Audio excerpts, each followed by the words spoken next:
Hi there, and welcome to my channel. It's Sarah Duvall, but the subject is recovery from anorexia.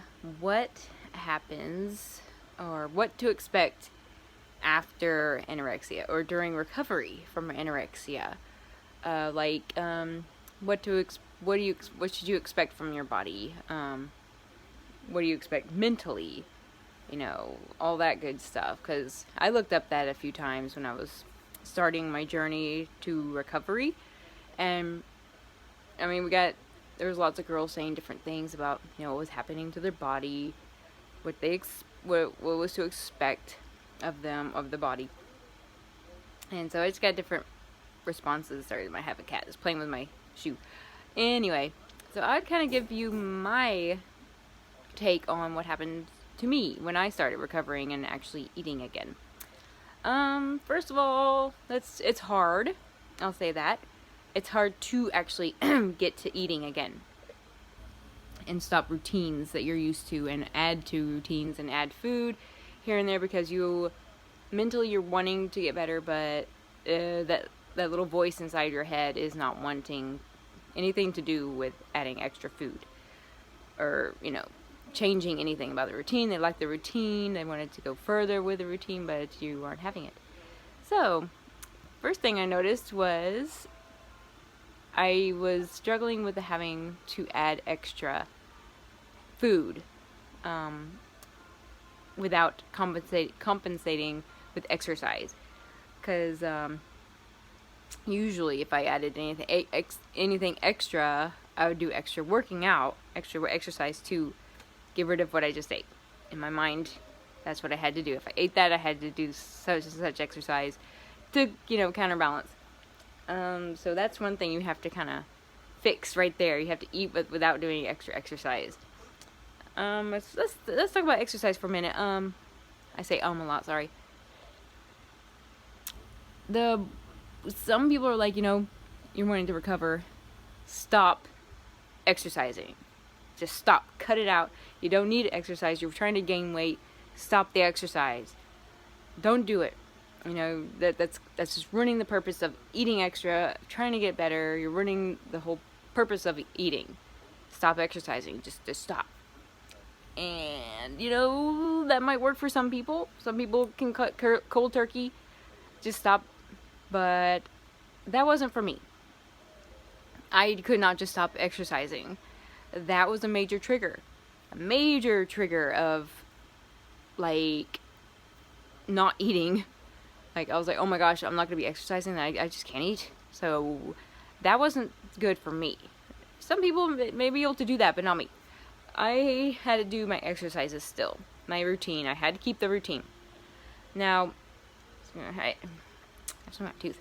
The one thing that I would do often, well, not very often, it would be like several months would go by, and I would change the routine because I was just getting bored and figured I wasn't doing anything but keeping it the same, which I was on it then. Sorry. Oh, and I have a hat on today. I'm just like, bad hair day, but I do have my braids. Yeah. So, yeah, I didn't want to stop exercising. That was my release with the tension of eating extra. The thought, even if I weren't eating extra yet, just thought of I was going to have to start if I wanted to get better. So at least my thought was there. Now, when I finally did start eating extra, I don't really know the exact day that I did actually start eating extra. I think it was, I was going to work one day, which is one instance at least, and my thing, a rule that the eating disorder gave to me. Don't get out there, Tony. This is what's happening right now. Tony is joining me, and I'm in my garage, so it's a mess. Oh, Tony, okay. Look, bud. Okay. I know you want to join in, but yes, I love you too. At this moment, I'm trying to do a video. Hey, Berlioz, and that's Berlioz. Berlioz and Tony. Look, guys. Okay, they came to join me. That's fine, but okay. It's like I'm holding it. Um, so, let me finish my thought. I lost my thought. Oh, yeah. So when it finally came time for me to go to work, the rule was after breakfast, I couldn't eat anything. Even going to work, even if it was like 3 hours later, I could not eat anything before work. Well, to try to get better, I would eat a little something before work. And I'm talking it was little. Sorry. Guys, come on. So what I did was I would have a couple grapes. That sounds weird. It sounds really small. But for me, eating that before work, like right before I would leave the house, eating a couple grapes, that was my extra. And I couldn't exercise right after eating them, because that was my thing. If I if I ate something, I'd have to exercise right afterwards. Well, also it hadn't worked, so I couldn't. So I was there enough to, my willpower was like, you know what, you're going to eat this, because guess what? You can't exercise. So I was in a battle of war with myself and the eating disorder. So I would do things like that all the time. I'd do like, well, you can eat this right before you go to work, that way you can't exercise. And just by the time I get home, I'd be tired and just actually, honestly, I would not forget about it. But I wouldn't do anything about it, which is good. So it's like little things like that is what I did. And, which I was really proud of myself for doing. And I did that several times. And I eventually got to where I would do it, like, every time.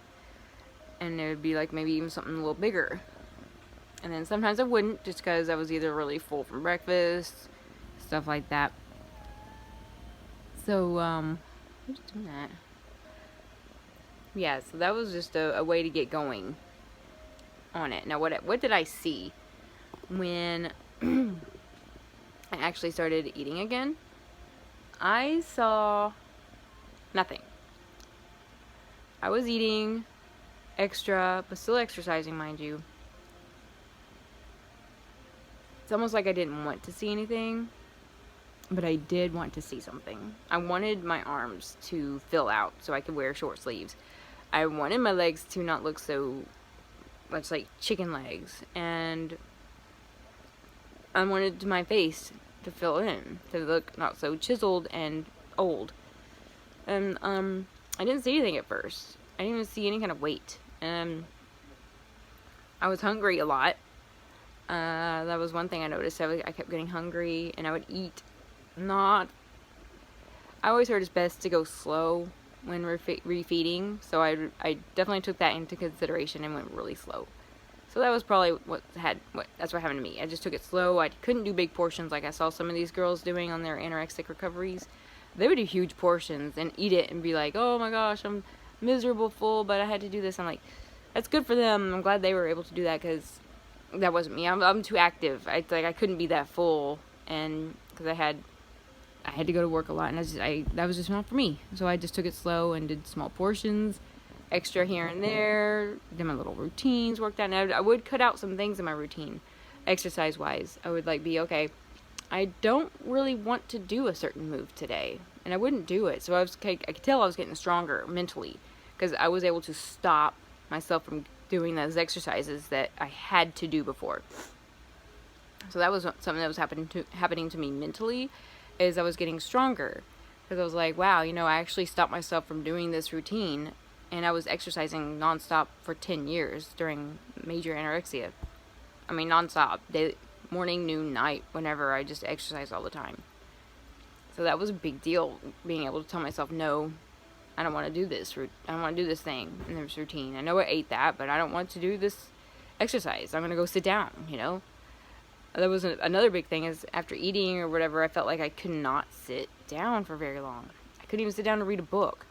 I didn't want to sit down to crochet, watch a movie. I felt like I had to be up until I felt like the food I ate was enough digested or worked off, then I could sit down, maybe.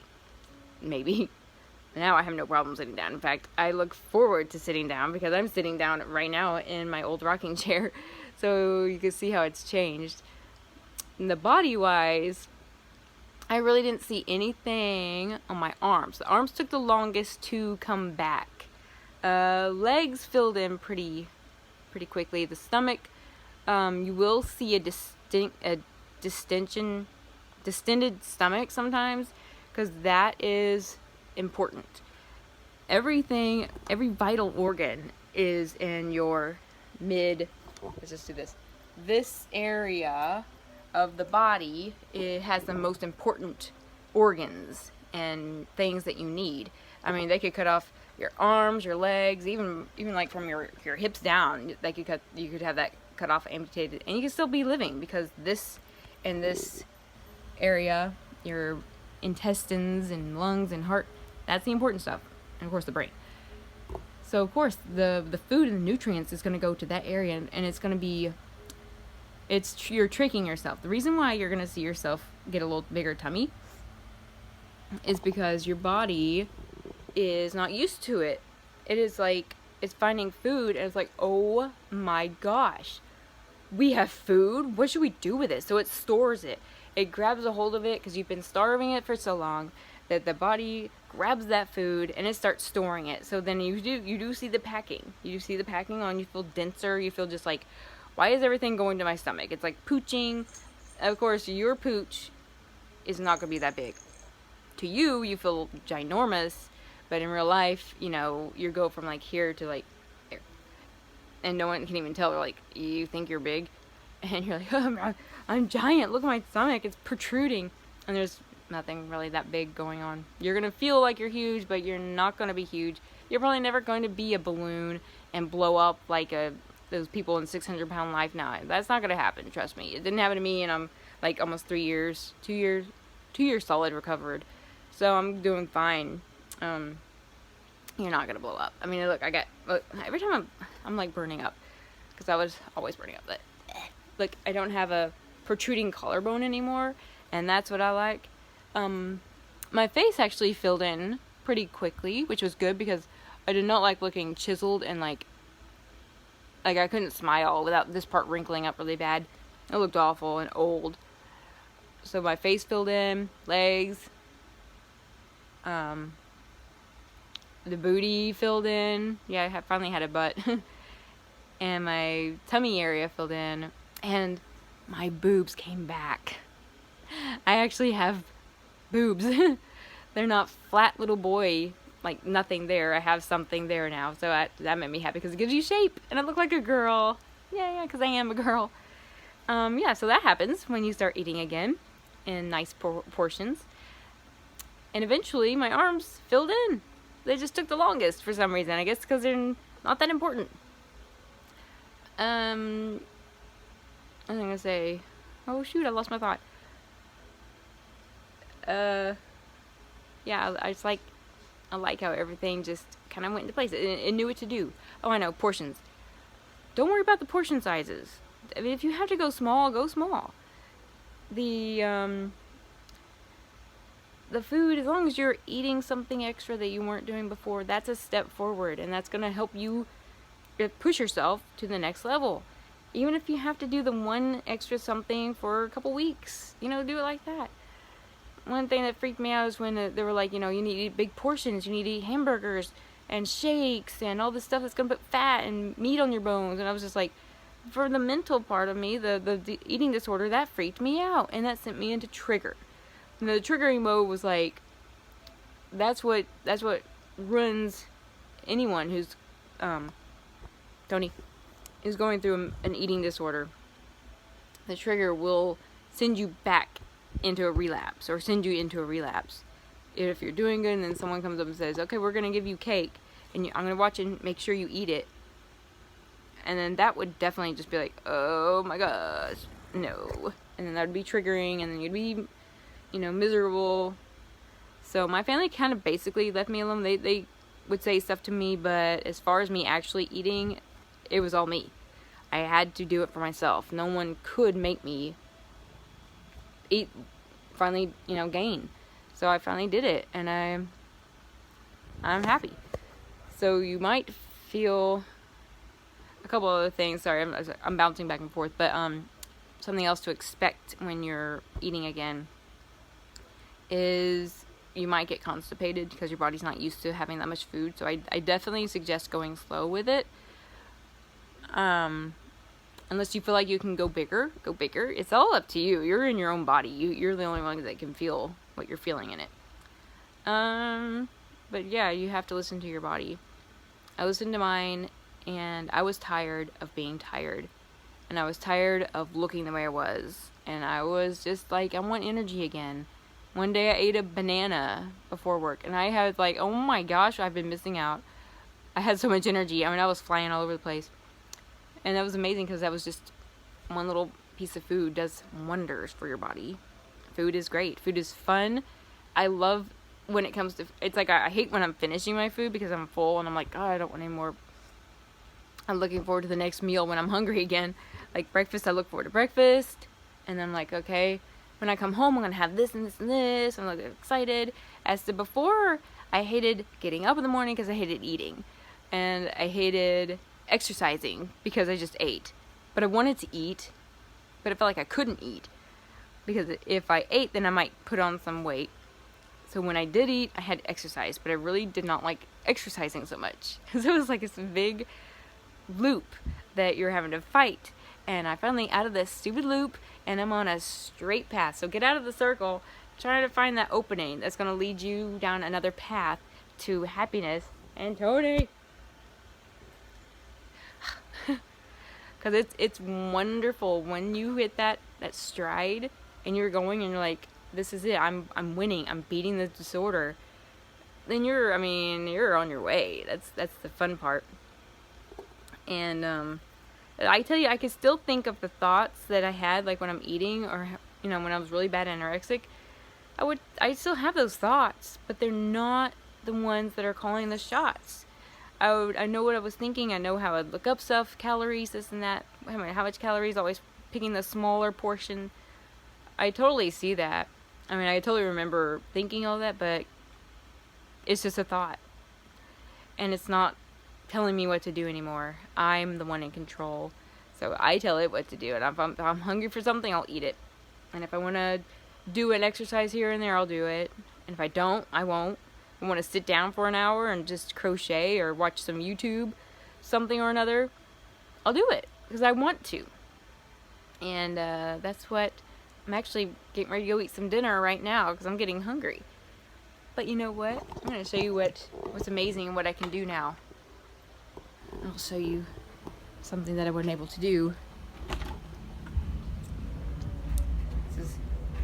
It's a little something, but not like little now because I'm over it basically.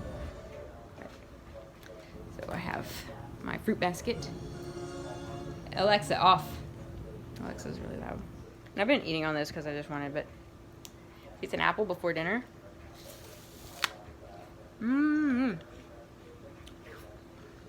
That's a good one too. And before, like, I could not have anything before dinner. It was dinner only. And now I can eat an apple if I want it, or chips. And that's my snack tub up there with all my snacks. And I actually eat them. Like before, I'd buy snacks, but I would never eat them.